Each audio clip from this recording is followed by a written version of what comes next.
Dítarónómì orí 25 láti ẹsẹ̀ 1 títí dé ẹsẹ̀ 19. Bí gbólóhùn asọ̀ kan bá wà láàrin ènìyàn tí wọ́n sì wá sí ibi ìdájọ́ tí wọ́n sì dájọ́ wọn, nígbà náà ni kí wọn kí ó fi àre fún aláre, kí wọn kí ó sì fi ẹ̀bi fún ẹlẹ́bi. Yóò sì ṣe bí ẹlẹ́bi náà bá yẹ láti nà, kí onídàájọ́ náà kí ó dá a dọ̀bálẹ̀, kí ó sì mú kí a nà án ní iye kan lé ojú òun gẹ́gẹ́ bí ìwà búburú rẹ̀. 40 pàṣán ni kí a nà án, kò gbọdọ̀ lé, nítorí pé bí ó bá lé tí ó bá sì fi pàṣán púpọ̀ nà án ju wọ̀nyí lọ, ǹjẹ́ arákùnrin rẹ̀ yóò di gígàn lé ojú rẹ̀. Má ṣe di akọ màlúù lé ẹnu nígbà tó bá ń pàkà. Bí àwọn arákùnrin rẹ̀ bá ń gbé pọ̀, tí ọ̀kan nínú wọn bá sì kú tí kò sì lé ọmọkùnrin, kí aya òkú kí ó má ṣe ní àlejò ará òde ilé ọkọ.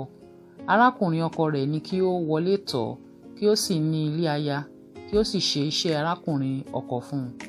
Yóò sì ṣe àkọ́bí ọmọ tí ó bí kí ó rọ́pò lé orúkọ arákùnrin rẹ̀ tí ó kú, kí orúkọ rẹ̀ kí ó má bàa parẹ́ ní Ísírẹ́lì.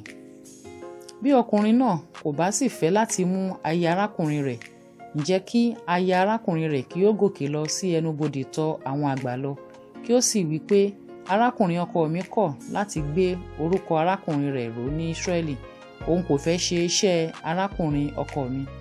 Nígbà náà ni àwọn àgbà ìlú rẹ̀ yóò pè, wọ́n á sì sọ fún un.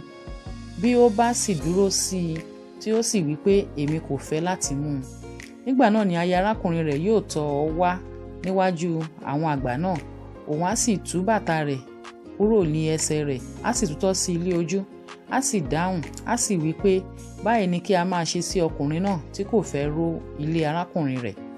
A ó sì máa pe orúkọ rẹ̀ ní Ísírẹ́lì pé ilé ẹni tí a tú bàtà rẹ̀. Bí àwọn ọkùnrin bá ń bá ara wọn jà, tí aya ọ̀kan bá sì súnmọ́ tòsí láti gba ọkọ rẹ̀ lọ́wọ́ ẹni tí ó kọlù, tí òun sì nawọ́ rẹ̀ tí ó sì dì í mú lé abẹ́, nígbà náà ni kí ìwọ kí ó ké ọwọ́ rẹ̀ kúrò, kí ojú rẹ̀ kí ó má ṣe ṣàánú fún un. Ìwọ kò gbọdọ̀ ní onírúurú ìwọ̀n nínú àpò rẹ ńlá àti kékeré. Ìwọ kò gbọdọ̀ ní onírúurú òṣùwọ̀n nínú ilé rẹ ńlá àti kékeré. Ìwọ pípé àti déédé ni kí ìwọ kí ó ní. Òṣùwọ̀n pípé àti déédé ni kí ìwọ kí ó ní, kí ọjọ́ rẹ kí ó lè pẹ́ ní ilẹ̀ tí Olúwa Ọlọ́run rẹ fi fún ọ. Nítorí pé gbogbo ẹni tí ń ṣe wọ̀nyí àti gbogbo ẹni tí ń ṣe àìṣòdodo ìríra ni sí Olúwa Ọlọ́run rẹ. Rántí ohun tí Amálẹ́kì ṣe sí ọ lé ọ̀nà nígbà tí ẹ̀yin ti ilẹ̀ Éjíptì jáde wá.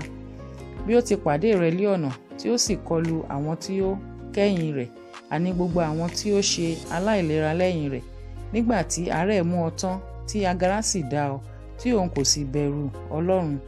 Nítorí náà yóò ṣe nígbà tí Olúwa Ọlọ́run rẹ bá fún ọ ní ìsinmi lọ́wọ́ gbogbo àwọn ọ̀tá rẹ tí ó yí ọ káàkiri ní ilẹ̀ náà tí Olúwa Ọlọ́run rẹ fi fún ọ ní ìní láti ní, kí ìwọ kí ó sì pa ìrántí Amálẹ́kì rẹ́ kúrò lábẹ́ ọ̀run, ìwọ kò gbọdọ̀ gbàgbé.